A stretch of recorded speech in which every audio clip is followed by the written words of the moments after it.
Assalamualaikum warahmatullahi wabarakatuh. Di sini saya akan mempresentasikan tentang hasil laporan praktek kerja lapangan saya selama kurang lebih 2 bulan di Dinas Pendidikan dan Kebudayaan Provinsi Jawa Tengah. Oke, langsung aja perkenalan. Karena ada pepatah tak kenal maka tak sayang, di sini saya akan memperkenalkan diri, yaitu nama saya Indra Gandhi Mardiar Girsang dengan NIM 72141170039. Dan dosen pembimbing saya Bu Indah Anis Gurilah, SE MSI AKTCA, yang telah membimbing saya selama kegiatan PKL maupun selama pembuatan proposal PKL. Di sini judul proposal PKL saya yaitu analisis sistem dan prosedur kerja pemberian nomor SPPD Subbagian Umum dan Kepegawaian pada Dinas Pendidikan dan Kebudayaan Provinsi Jawa Tengah. Sebelum kita masuk ke isi dan pembahasan, saya mau menjelaskan sedikit tentang Dinas Pendidikan Jawa Tengah. Dinas Pendidikan dan Kebudayaan mempunyai tugas melaksanakan sebagian urusan pemerintah daerah berdasarkan asas otonomi dan tugas pembantuan di bidang pendidikan maupun kebudayaan. Untuk melaksanakan tugas tersebut, Dinas Pendidikan dan Kebudayaan menyelenggarakan fungsi 1. Perumusan kebijakan teknis di bidang pendidikan dan kebudayaan. Jadi kebijakan-kebijakan pendidikan maupun teknis pendidikan bisa di dalam masa COVID seperti ini, ada pencobaan untuk masuk selama bergilir atau masuk selama seminggu masuk seminggu tidak, itu merupakan teknis yang dirumuskan oleh Dinas Pendidikan. Terus yang kedua, penyelenggaraan urusan pemerintah dan pelayanan umum di bidang pendidikan anak usia dini dan pendidikan non formal, pendidikan dasar serta kebudayaan itu merupakan tanggung jawab dan diselenggarakan oleh Dinas Pendidikan. Terus yang ketiga, pembinaan dan pelaksanaan tugas di bidang pendidikan anak usia dini dan pendidikan non formal serta kebudayaan. Itu juga merupakan fungsi dari Dinas Pendidikan. Terus yang keempat ada penyelenggaraan kesekretariatan dinas. Yang kelima ada penyelenggaraan pembinaan, pengawasan, pengelolaan unit, serta pelaksana teknis cabang dinas dan UPT. Oke, berdasarkan latar belakang tersebut ada rumusan masalah yang saya temukan dan juga berdasarkan dari judul laporan saya, yaitu tertib administrasi agar terciptanya transparansi dalam setiap tugas atau dinas luar yang diberikan kepada setiap pegawai Dinas Pendidikan dan Kebudayaan Provinsi Jawa Tengah. Jadi tertib administrasi itu penting banget agar transparansi itu tercipta dalam setiap tugas atau dinas luar di Dinas Pendidikan. Oke, tujuan dan manfaat. Di sini dilihat dari tujuan, tentu praktek ini bertujuan untuk saya tentunya untuk mempraktekkan apa sih yang sudah saya pelajari, teori yang sudah saya dapatkan di dalam bangku kuliah, serta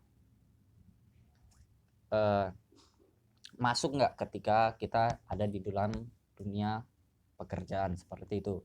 Terus yang kedua ada menjalin hubungan kemitraan antara Universitas Negeri Semarang dengan Dinas Pendidikan Provinsi Jawa Tengah. Dan yang ketiga mungkin menambah wawasan saya sendiri sebagai mahasiswa dalam menerapkan ataupun menjalani dunia kerja itu.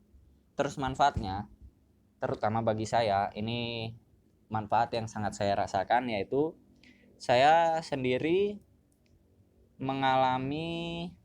memperoleh pengalaman praktis tentang sistem ataupun pekerjaan yang ada di bidang kepegawaian dan umum. Salah satunya itu tentang penghitungan TPP dan juga pemberian nomor surat dinas. Tapi di sini saya membahas tentang pemberian nomor surat dinas. Terus yang kedua, mengetahui teori-teori dan relevansinya. Terus yang ketiga, mengenal dan merasakan sikap profesional di dunia kerja. Jadi kalau di dunia kuliah itu masih banyak banget toleransi yang saya rasakan, seperti masuk telat, terus masih bisa tidur kalau di kelas. Kalau di sini saya waktu itu pernah mengalami telat, tapi saya hampir kurang lebih 4 sampai 5 kali saya telat, itu saya ditegur. Dan di sini profesionalitas itu benar-benar dijunjung dan sangat bermanfaat bagi pengalaman saya. Terus yang ketiga, yang keempat itu ada mengetahui secara lebih jelas mengenai kegiatan di instansi dinas pendidikan. Terus bagi instansi, apa sih untungnya? Menurut saya, bagi instansi itu mungkin manfaatnya dia dapat melihat atau dapat menilai kualitas pendidikan di Universitas Negeri Semarang, lalu memberi masukan kepada Universitas Negeri Semarang bagaimana seharusnya pendidikan itu bisa lebih ditingkatkan kualitasnya. Dan begitu juga dengan Universitas Negeri Semarang berkebalikan dengan dinas pendidikan, yaitu dinas pendidikan yang memberikan saran, tapi Universitas Negeri Semarang itu yang mendapatkan saran dan memperoleh masukan tentang kompetensi yang diperlukan dinas pendidikan itu seperti apa, kayak gitu. Lanjut. Oke, sejarah singkat. Kita bahas sejarah singkat dinas pendidikan. Sejarah singkat dinas pendidikan dan kebudayaan Provinsi Jawa Tengah mengalami beberapa perubahan dalam susunan organisasi dan lokasinya. Pertama, tahun 82 hanya ada satu instansi yang tingkat provinsi, yaitu berkantor di Jalan Mangunsarkoro, Semarang Selatan. Kemudian terdapat satu instansi lagi yang dibangun lagi, jadi ada 2 kantor, yaitu terdapat di Jalan Pemuda nomor 134 sekarang Semarang. Nah, pada tahun 2001 terdapat kebijakan pemerintah yang menggabungkan kedua instansi ini menjadi satu instansi dengan nama Dinas Pendidikan dan Kebudayaan Provinsi Jawa Tengah. Akhirnya, instansi ini berkantor di Jalan Pemuda nomor 134 Semarang. Karena terjadi penggabungan dua instansi di jalan kantor ini tidak mencukupi untuk menampung pegawai yang ada, Dinas Pendidikan dan Kebudayaan juga menggunakan kantor Departemen Penerangan di Jalan Pemuda 136 Semarang. Terus pada tahun 2003 terdapat perubahan susunan organisasi lagi berdasarkan peraturan nomor 8 tahun 2003 yang menolak menyederhanakan susunan organi dinas. Nah, setelah mengalami beberapa perubahan, pada tahun 2000 terjadi lagi 31 perubahan dinas pendidikan. Akhirnya Dinas Pendidikan dan Kebudayaan Jawa Tengah menjadi Dinas Pendidikan Jawa Tengah dan Dinas Kebudayaan Pariwisata. Terus Dinas Kebudayaan Pariwisata berkantor di Jalan 136 tadi yang dibagi menjadi 2 tadi kantornya dijadikan itu Dinas Pariwisata. Nah, yang Dinas Pendidikan Jawa Tengahnya tetap di kantor Jalan Pemuda nomor 134. Terus pada tahun 2016 terdapat perubahan lagi susunan organisasi dengan terbitnya PP nomor 18 tahun 2016. Hingga akhirnya singkat cerita hal ini memudahkan tujuannya hal ini untuk memudahkan koordinasi, meningkatkan keterpaduan capaian sasaran dan tujuan pembangunan pendidikan di kebudayaan. Meningkatnya terus juga meningkatkan efisiensi anggaran serta menampung aspirasi daerah yang pernah disampaikan kepada Kementerian Pendidikan dan Kebudayaan. Setelah terbitnya peraturan tersebut, Dinas Pendidikan Provinsi Jawa Tengah menjadi Dinas Pendidikan Provinsi dan Kebudayaan Jawa Tengah berkantor di Jalan Pemuda 134 sampai sekarang. Oke. Langsung aja kita masuk ke skema kerja yang berhubungan dengan judul laporan saya tadi.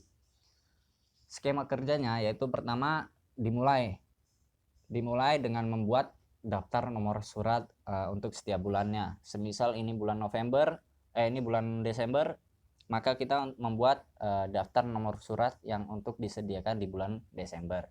Nanti itu nomor suratnya udah kita sediakan, lalu ketika ada surat masuk, kita cek suratnya, kita cek tujuan tujuan perjalanannya kemana, kegiatannya atas kegiatan yang dilakukan dalam perjalanan itu apa, terus dari tanggal kapan sampai tanggal kapan, lalu setelah itu kita tulis dan kita rekap, baru kita memberikan nomor surat.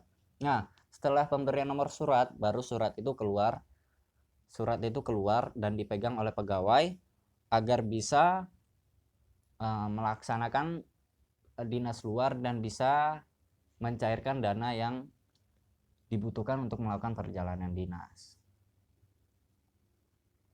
Namun di sini masuk pembahasannya. Dalam standar operasional prosedur pemberian nomor surat SPPD di Dinas Pendidikan dan Kebudayaan Jawa Tengah, harusnya sebelum melakukan perjalanan dinas, setiap pegawai terlebih dahulu memiliki surat dan nomor surat yang dikeluarkan. Namun kenyataannya masih ada beberapa pegawai yang tidak melakukan standar operasional prosedur tersebut. Akibat dari hal tersebut, ada 2 kejadian yang saya alami, yaitu pegawai yang telah melakukan perjalanan dinas tanpa surat ataupun tanpa nomor surat. Dari kejadian itu, tentu saya bertanya-tanya, lalu bagaimana proses administrasi dan pencairan dananya? Karena kan nomor surat dan suratnya nggak diterbitkan. Nah, dan dari tidak transparansinya hal tersebut tentu bisa memunculkan kesempatan-kesempatan untuk melakukan kecurangan, teman-teman. Menurut saya, hal tersebut juga terjadi karena surat keluar dan penomoran surat dilakukan melalui 2 pintu yang membuat surat yang valid menjadi keluar lebih lama. Terlepas dari masalah di atas, saya tidak menemukan masalah lain terkecuali human error. Nah, untuk sarana dan prasarana di Dinas Pendidikan dan Kebudayaan juga sangat lengkap sehingga membuat pekerjaan bisa terselesaikan dengan cepat. Hanya saja mungkin itu tadi 2 pintu yang membuat keluarnya surat lebih lama dan juga yang lain-lain. Terus dari kejadian di atas, maka seharusnya penerbitan surat dan pemberian nomor surat melalui 1 pintu agar penerbitan surat jadi lebih cepat. Terus kita geser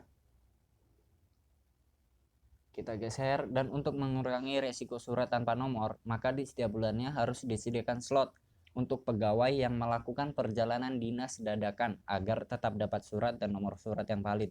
Jadi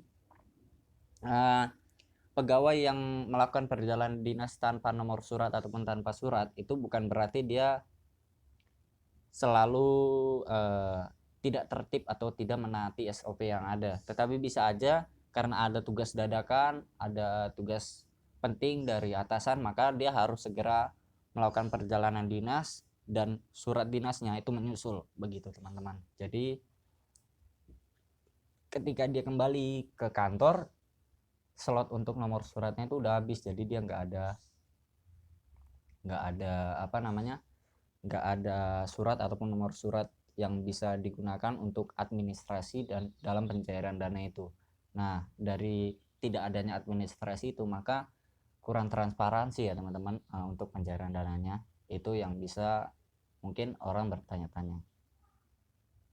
Oke, sekian itu tentang pembahasannya. Kesimpulannya, berdasarkan praktek kerja lapangan pada kantor Dinas Pendidikan dan Kebudayaan di Provinsi Jawa Tengah, dapat disimpulkan bahwa sistem yang dibangun dalam melaksanakan tugas dan fungsi berjalan dengan baik sesuai dengan prosedur. Namun masih ada kesalahan akibat dari tidak mematuhi prosedur tersebut. Terus kedua, kedisiplinan dan ketelitian merupakan unsur penting dalam melaksanakan tugas dan tanggung jawab yang diberikan.